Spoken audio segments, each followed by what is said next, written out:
LPG সংকট কাটার কোনো লক্ষণ নেই বাজারে। বিক্রেতাদের দাবি এলপিজি সরবরাহে ঘাটতি আছে, এতে চরম দুর্ভোগে পড়েছেন ভোক্তারা। তবে সংকট সমাধানে আরও সময় লাগবে বলে জানিয়েছেন সরবরাহকারীরা।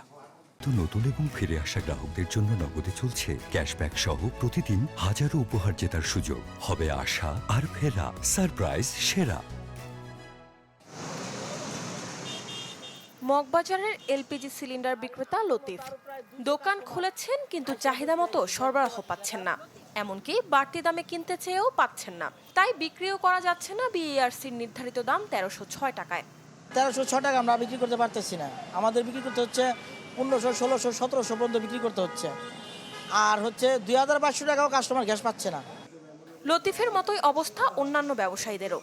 দোকানে পড়ে আছে খালি সিলিন্ডার। তোড়জোড় করে ট্রাক পাঠানো হচ্ছে গ্যাস আনার জন্য, যদিও নিশ্চিত নয় পাওয়া যাবে কিনা। বৃহস্পতিবারে মাল দেওয়ার পরে সন্ধ্যার পরে কিছু ডেলিভারি দিছিলাম।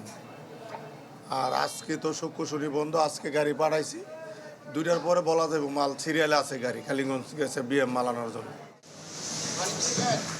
সকাল সকাল ভিড় জমাচ্ছেন অনেক ক্রেতা, কিন্তু গত কয়েকদিন দোকানে সিলিন্ডার খোঁজার পরও মিলছে না অভিযোগ তাদের।